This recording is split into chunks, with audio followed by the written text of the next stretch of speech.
Hi everyone, and welcome to another episode of the Sports Science Insights podcast as part of the Informed Performance series.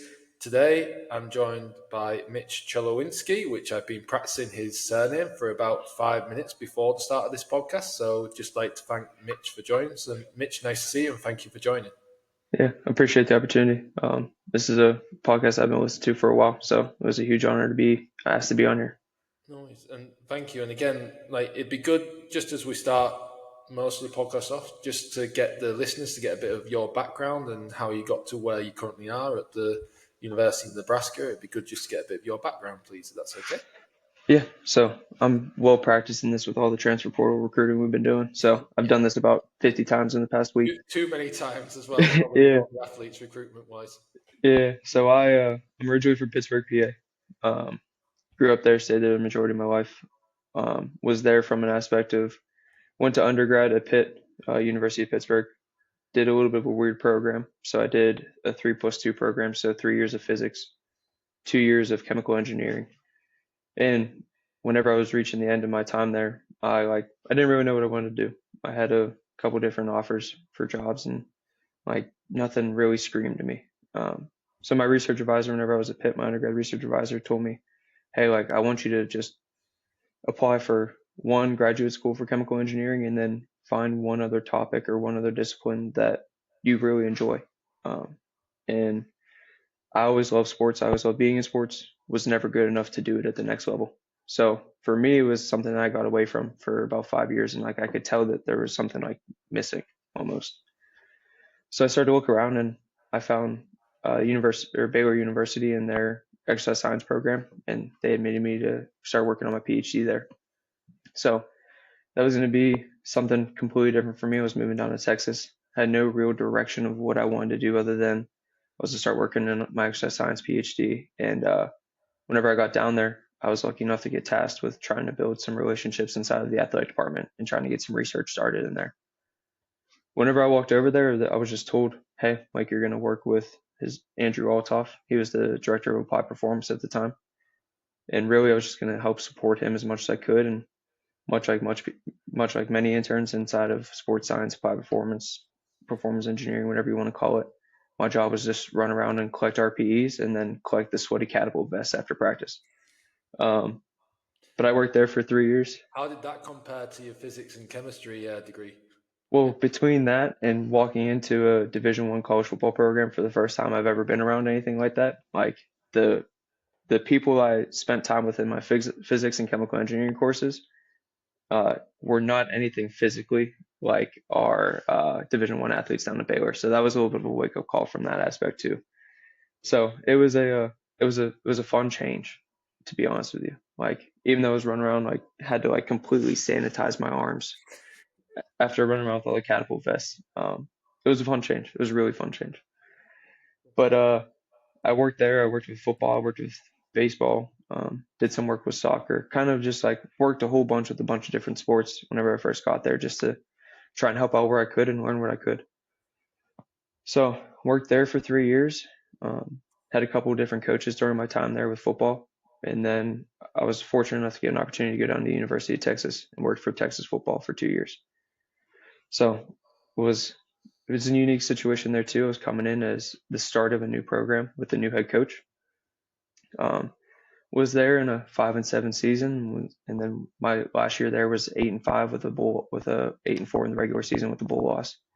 So quick little turnaround almost, and they've kept it running. They've kept it going. They've done great since then. And Coach Rule, our head football coach here at Nebraska, called me and told me he was coming back to college football after a stint in the NFL, and said he wanted me to come up and join him.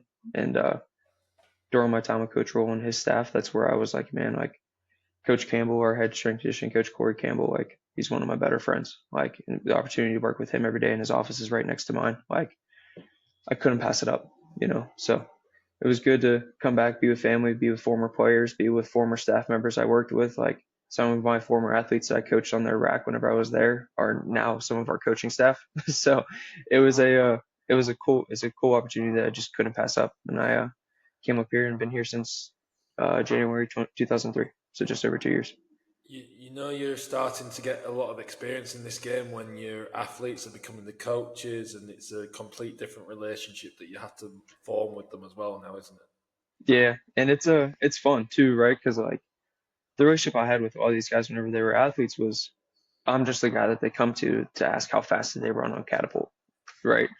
So it's like now it's like, hey, I'm going upstairs and saying like, hey, like you're one guy in your position group, like, hey, we probably need to pull back on him a little bit. And it's like the first question always is, well, you never did that for me.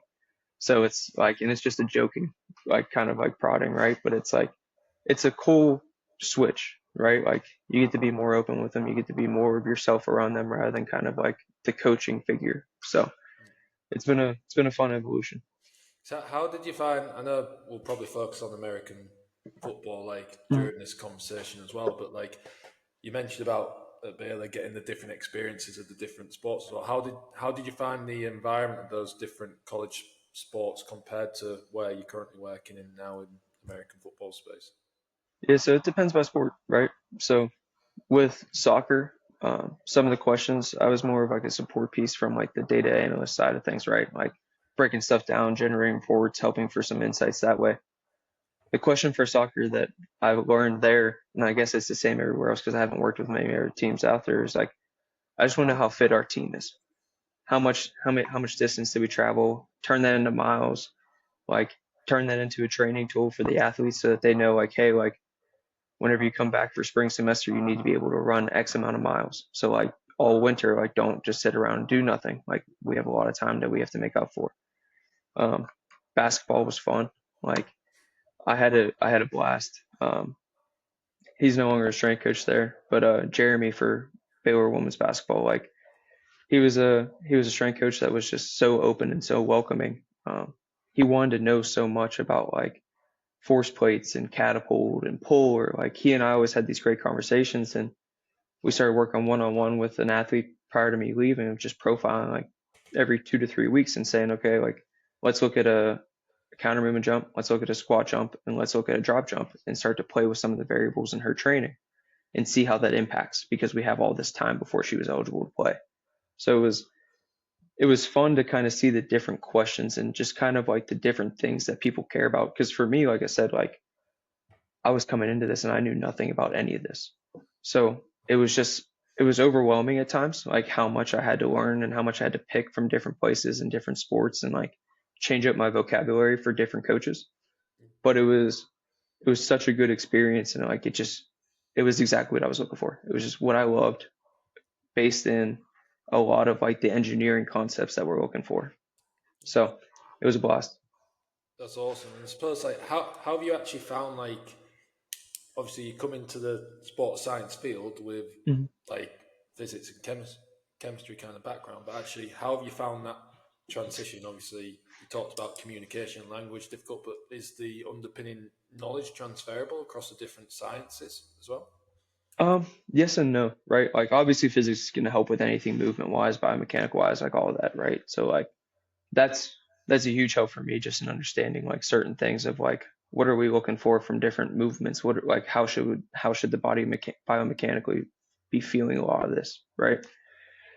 But from an engineering side of things, really it was just global topics. Like, and I think like my favorite part of a lot of like what I do is basically the engineering piece, right? Like it's the off season. Like in season is cool. Like I love being at games. I love being on the field, around the field, the energy of things. But like this time coming up in 2 weeks, whenever we start our winter training and our true off season training, that's my favorite part. Like I love pushing and pulling different levers of conditioning, strength, power, speed, like sets, reps, rest times. Like I love the manipulation of all those things for the certain goal of like what we're trying to train for our athlete. And like I it's like a piece of engineering for me of like, okay, I'm coming in and I squat this, I bench this, I run this, I change direction this, like, okay, does that meet our standards or does it not? And then how do I get the athlete to meet those standards if they don't? And like how does the periodization go? Like that's really my favorite part, like the big puzzle piece. Um, and I think that's why like I take a little bit of a different stance from some things like in season. I'm not really doing much outside of like from a damage control almost, right? Do some planning on the front end and do some manipulation, but like the off season is really where I try to have as much of a say as I possibly can because like I feel like that's where somebody in my position can truly have the most impact in terms of we have 12 weeks. Well, really now if you do it right, you have about 20, 21-ish weeks in season if you go all the way to the college football playoff and go to the final. Um, but we have the other 30 out of the year to where like I can make the most impact, I feel. Like, which is awesome to hear. I suppose that kind of like comes on to the next point, really. Like, what is kind of like sports science in your world then at the minute? Because you mentioned all the different kind of like elements of biomechanics, physiology, strength, power, everything else is on. But I suppose what is sports science in kind of like your world at the minute, shall we say? Yeah, I mean, I'll say it kind of changed over the past 2 to 3 years and really just different organizations that you're in, right? Like that I've been in. Um, but for me, as of right now, it's really that like a thing I always tell people is like I will always ask why, and it's not a demeaning why, it's not a questioning why. It's like for me, like I think the reason why like I felt so comfortable in engineering is because like we're trying to find the why behind things. We're operating by these very specific rules. If we're trying to make this certain compound, right? Like this is how we do it and this is why. And I think for me, like that's my job here.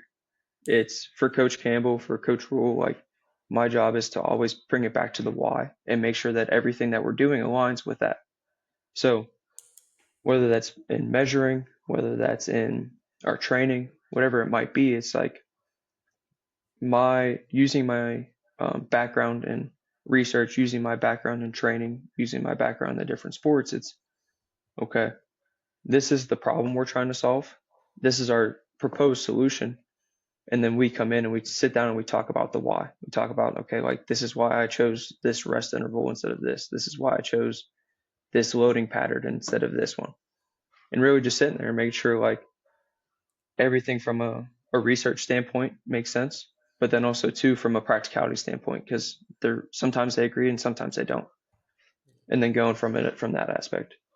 Yeah, of course. And I suppose, like, did you find your PhD like in exercise science that helped kind of that bridge a little bit more as to getting a better understanding of behind why people might be saying that and answering you why as well? Yeah, so I'm sorry I didn't clarify that. I haven't finished that yet. Okay. Yeah, so I'm not there yet. How far are you into Um, it? Sorry. so I, whenever I got the job at Texas, I had just passed my qualifying exams. So I'm really still in the whole entire dissertation portion. Like, Oh, the fun phase. yeah, and I think that's why it's taking me so long. Like I have very little, if I sit down and I write, it takes me a little while, right? So like it takes me a while to organize thoughts. So ever since I started this job about 3 years ago now, it's taken a while. But it's definitely something like I'm still trying to finish on. But yes, right? Like get back to your original question of if it helps. Absolutely. Um, I think one of the things that helped me out the most too was during my undergrad, I did research on a whole bunch of different topics. Like I had two or three different undergraduate research mentors, whether I was in physics or whether I was in chemical engineering. So I worked on a variety of topics, so I had to learn about a lot of different things. And that taught me how to read research papers because I just had to catch up, right? So for me, it was okay, like as I sit down, it gave me a system of how to read research articles, how to read um, different scientific outlets, whatever they might be, whether they be podcasts or um, lectures or anything I could find on YouTube or anything like that, right? So from that aspect of things, like my PhD really helped me sharpen my tools in terms of like the exercise science and nutrition part of the world. But like my whole undergraduate experience was shaped around research, which at the time I was just truthfully just doing it to make some money. Um, but it ended up working out so well for me and set me up for success for where I am currently. That's brilliant. And look, everyone needs to make money to live, so that's never a bad thing. So don't worry about that. Like, Yeah. but what's been the main like interest for you within this kind of role, shall we say? Then, like, where have you gravitated towards? Is it just been conducting research in every area, or do you Mhm. have like a more particular focus around recovery, monitoring, or like the more performance S&C side? What's kind of like the main interest for you? Yeah, I would say definitely the recovery and then also the performance and S&C side. Like, I think those two pieces fit so well together. For me, it's like an aspect of one of the people I worked with previously all the time is like it's one of my favorite analogies too. It's like, hey, every day you're an ice cube whenever you walk in the door. Like you're at um, 10 degrees Fahrenheit, and I'm sorry, I don't know the Don't worry, it's okay. conversion. There's You're you're American listeners and English listeners, so it's all good. yeah. So you're below freezing, right? As an ice cube. Every day through our conditioning, every day through our training, every day through practice, every day through meetings, like every day through classes, like that's raising your temperature as an ice cube. And you might go from 10 degrees Fahrenheit up to 15 degrees Fahrenheit in one day. And then the next day you might go from 15 to 12 or 17. But like the point where you start to have a problem is whenever you get above 32 degrees and whenever you start to melt, right? And like that's kind of how I look at things of from an aspect of like, okay, like it's my job, it's our job as a performance staff to really overload the athletes, induce those adaptations because that's what we need to increase performance, right? But like we also need to make sure that they have the tools or the understanding to be able to pull themselves back down into that starting temperature as close as we can to minimize that fatigue and make sure that like okay, like every single day I can come in here without breaking. I can do what I need. I have the capacity to do hard work. I have the capacity to do high intensity work, and I'm able to do those things at a level to where I'm increasing my performance day over day, week over week, year over year. So like those two pieces are such a give and take that I think you have to have a good understanding of both to be able to be effective at this job. I was going to bring it up later, but we'll talk about it now because ultimately, like as I mentioned, like we always get guests to like recommend the Mhm. paper and stuff like that. But what you just described there is very much the paper you kind of recommended about the general adaptation syndrome as well. So it's like it's Yeah. really cool how what you're saying relates directly to the research that you're doing. Yes, there's a lot of practitioners on that research paper, but it's fascinating to see the link as well. Yeah, I mean, that's kind of what I told you like in the email, right? Like I always give this paper to my interns for the first thing that they have to read, like whether they're undergraduate or whether they're graduate or postgraduate. For me, it's something like it is such a foundational topic, right? Like you need to understand like what's happening with the general adaptation syndrome. Like if you don't understand that, then you don't really understand training. You don't understand the why behind why we're doing what we're doing, right? And like it's it's kind of disheartening, honestly. Like I didn't, like I said, like I didn't come up in undergraduate in the exercise phys or kinesiology world, so like I don't know what that teaching is like. Like I've never experienced it.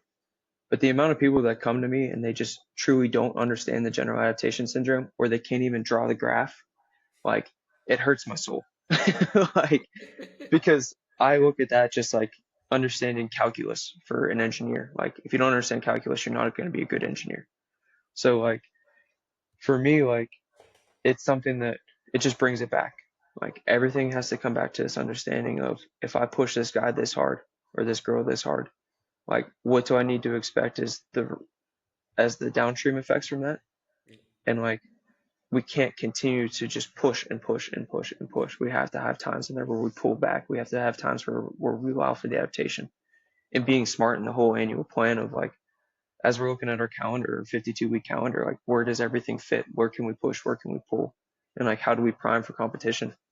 And for some sports, it's 2 to 3 times a week. For my sport, thankfully, it's once every 7 days. If you're kind of in a bad way, you might have six.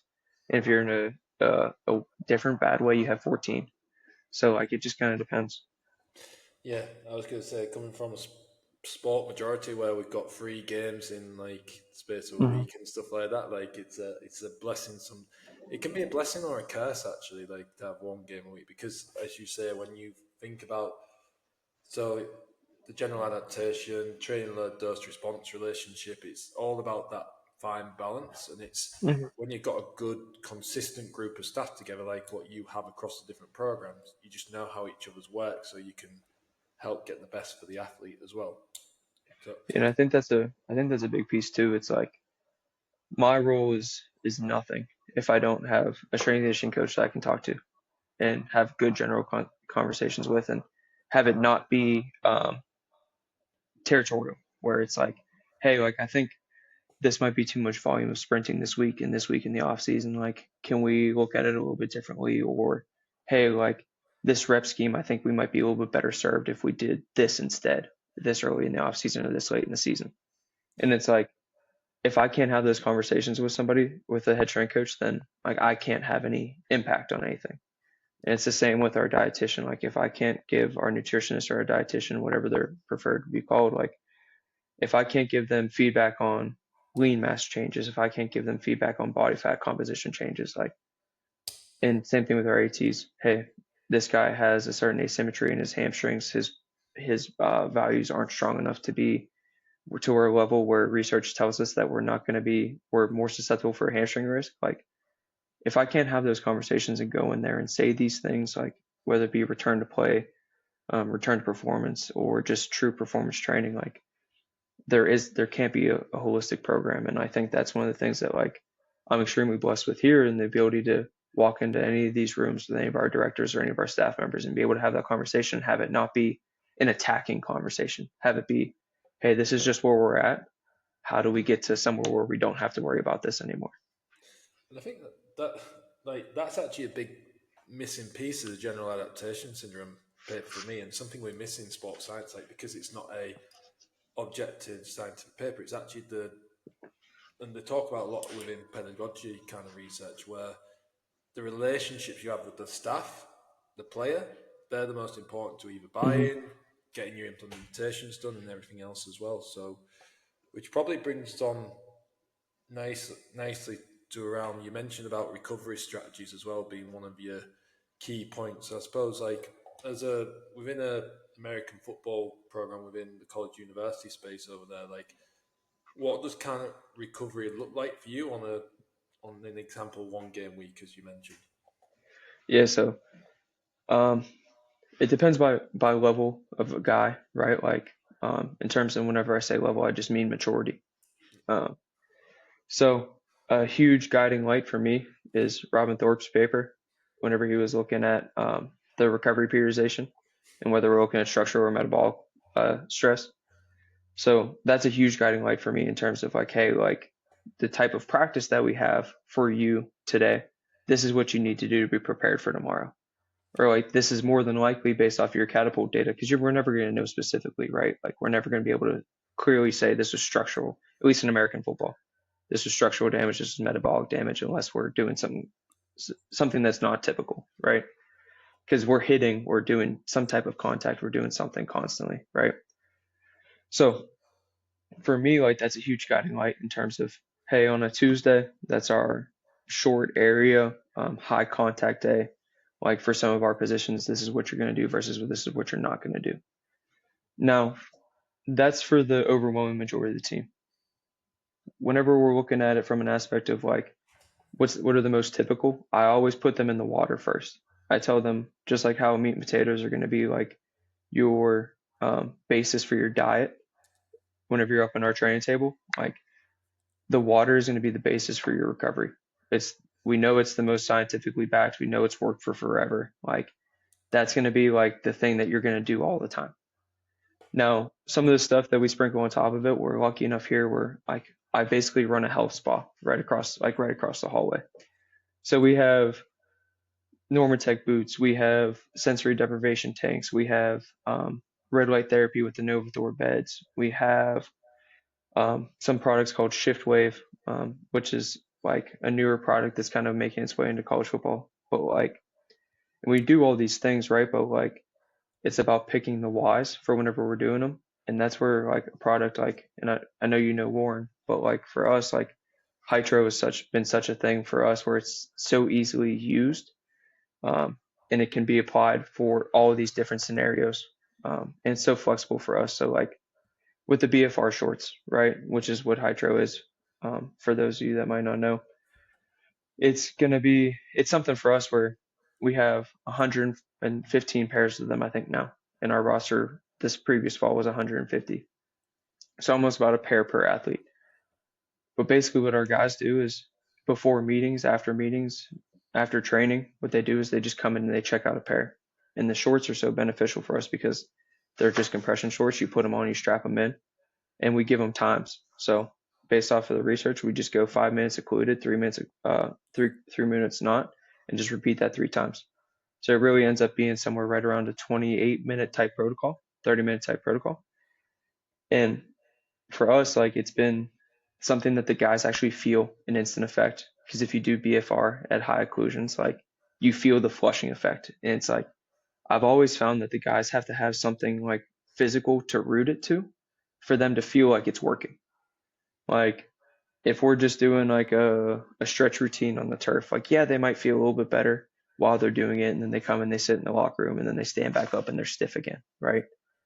But like the BFR is such a unique tool, even if you're doing it passively, to where like you feel the effect while you're doing the recovery modality, but then also too you feel it after. You feel fluffy. You feel like that muscle full effect, right? And it's just something that roots it in their mind that even though physiologically like we know there's an effect happening, like they actually feel the physical effect between their mind and their body. So it makes them gravitate to it even more. Like outside of the water, like the BFR shorts have been our most used recovery product that we have. And I was gonna say, what do you think the main reasons for that are with the athlete? Is it that feeling, or is it the fact that it's easy to do? It's like they're not as because there's a lot of barriers with recovery strategies. So, like for Yep. example, in Europe, cryotherapy is being like a big influence within recovery, for example, now. But that's something obviously you guys didn't mention. And it's like it's a big cost, but Mm-hmm. there can be some good value to it. But again, like something like low cost that's effective, like Hydro, that can be movable. Again, you guys can take them away, and it doesn't take too much room in the suitcase, kind of thing as well. So, Yeah. 150, mate, I must say, but like, Yeah. you know what I mean. Yeah. No, I mean, like, I've been scarred by cryo in the past. Like, we had it at one of my previous universities, and it was, um, there was always an issue with it. It was broken, whatever. And then it just scared the crap out of me, to be honest with you, because if somebody gets frostbite and they're like, "Oh, where'd that come from?" "Oh, Mitch had me in cryo and my foot was a little wet." It's like, who's gonna get the axe, right? It's gonna be me. So it was like it was always such a nerve-wracking time for me where like, is it gonna be open whenever I schedule somebody, or is it gonna be working, right? I don't want to get there and have the temperature be like 50 degrees off where it should be because the nitrogen wasn't flowing right. So like, and then also too, like if somebody came in and they were a little sweaty or whatever it might be, I had to kick them out. Just because I was so scared, especially in season.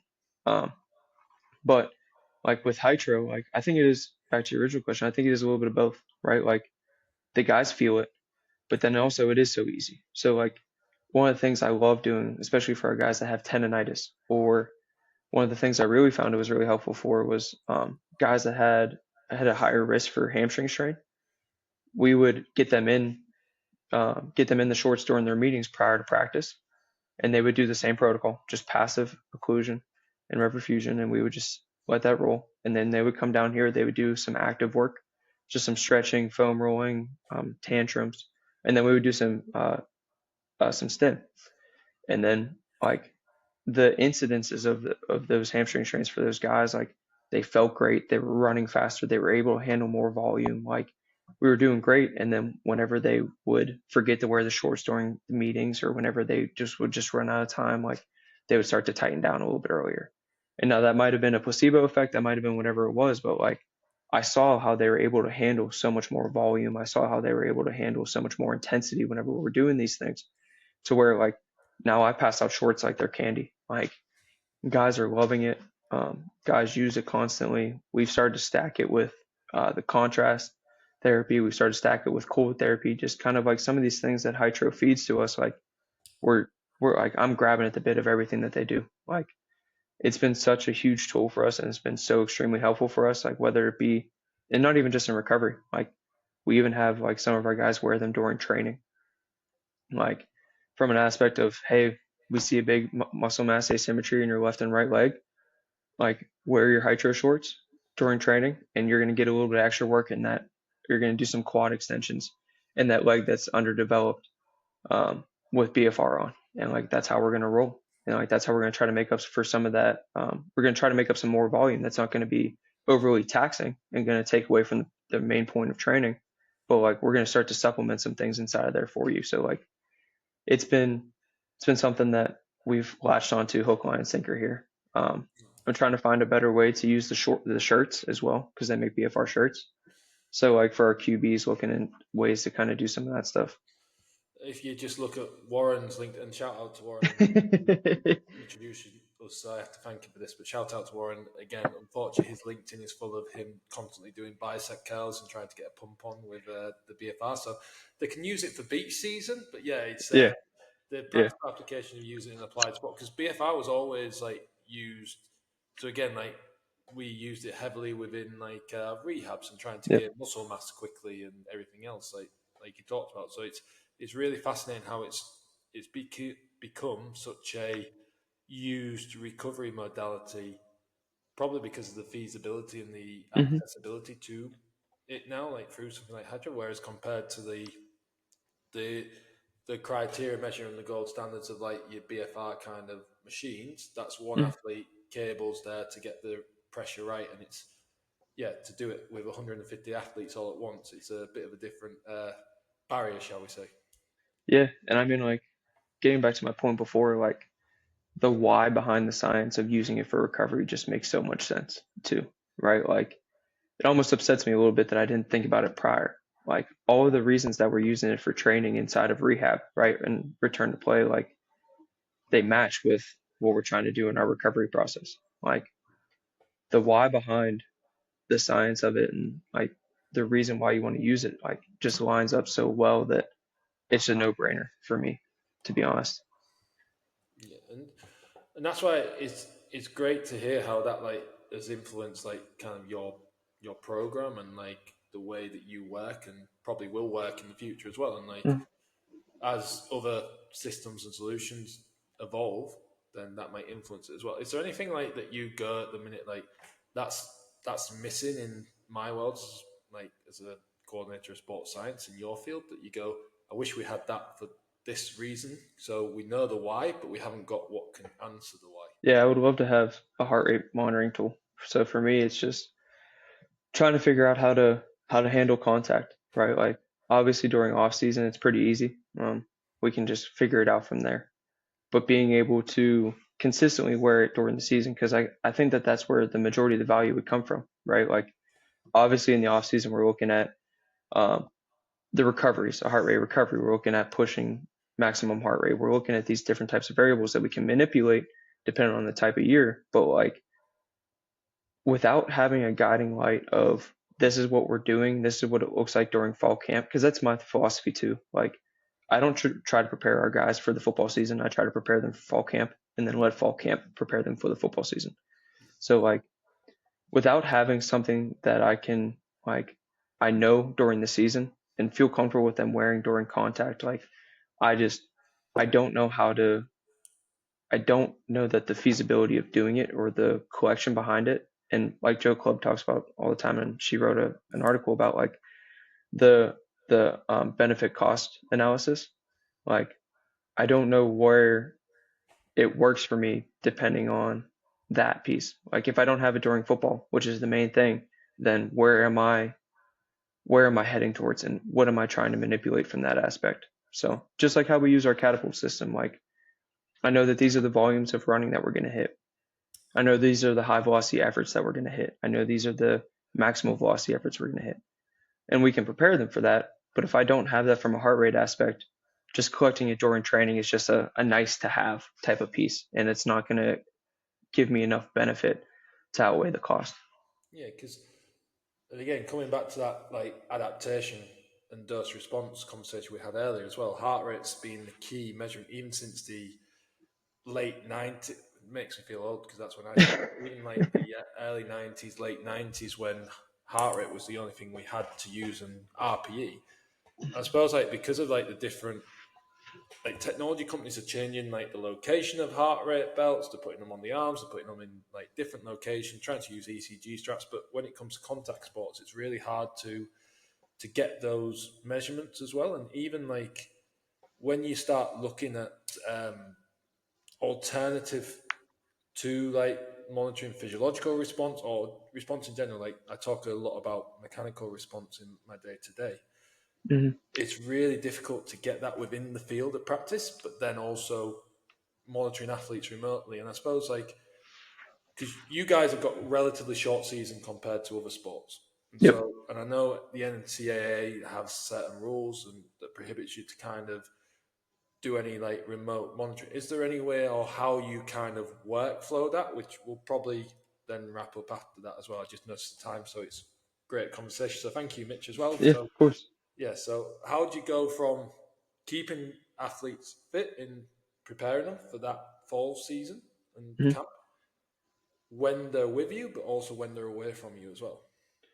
Yeah, so when they're with me is easy, right? Like we're talking to them every day. We're jumping on force plates. One of the things that we instituted here is we're measuring um, barbell loaded counter movement jumps at the rack every single day. So like even if we're not jumping on the force plate that day, we're still getting a marker of central nervous system readiness, right? And it's a quick and easy one. Our coaches know how to adjust it if they see different values and things along those lines, right? So like we use VBT to kind of keep up from an aspect of where are we from an auto regulation standpoint, mostly in season, right? From like prepare or trying to limit fatigue as much as we can. But like we're kind of lucky, to be honest with you. Like I talk to a lot of my friends and a lot of the people I used to work with that work in the NFL now, and it's those guys are gone for forever, right? For me, it's like See you later. yeah, like if you don't make it to the playoffs, like you're not coming back until March, April, and it's like you got 2 or 3 months away from these guys, right? Like that's a problem I haven't had to try and solve yet. So I really don't know how I would do that, to be honest with you, other than the fact that they're adults who are trying to make money as well, and they're trying to make as much money, so it's in their best interest to keep training. But you always hear the horror stories about people come back and they can't finish their conditioning test whenever they first get back to camp and yada yada whatever, right? Um, but so for me, it's a lot of monitoring, like here, whenever they're with us. Whenever they're gone, inside of college football, we're actually pretty lucky. Like we require them to be here the majority of the year, if not like the overwhelming majority. So to paint a picture, right? Like we played in our bowl game on December 28th. They will come. Congratulations again. Thank you, thank you. Yeah, it was good to get Nebraska back to a bowl game and win it. So finished with a winning season for the first time in a while. Um, but so they left on the 28th. They will be back in town on the 19th of January. So for us, it's somewhere right about a month, but that's our longest break because once they come back, they're basically here up until spring break. They'll get 6 days during spring break. We'll get into spring ball. Once spring ball is over, they they'll have about 2 weeks after school is over, and then to kind of just go on vacation, do whatever, and then they'll get one more week off before fall camp starts, and then that's it. So like they're here the majority of the time. So while they're away, like we try to implement some strategies, right? Like we're very well aware that these kids are 18 to 22, sometimes 23 years old, depending on where they fall with COVID and all that. Um, but like for us, like it's just knowing, hey, like a lot of these kids aren't going to have access to what we have here. A lot of these kids are just going to have maybe some dumbbells that they've had at their parents' house since they were in eighth grade, like, and just kind of looking at it that way. So it's about looking at that global plan of the year and just saying, okay, like during these transition times, we just got done with football.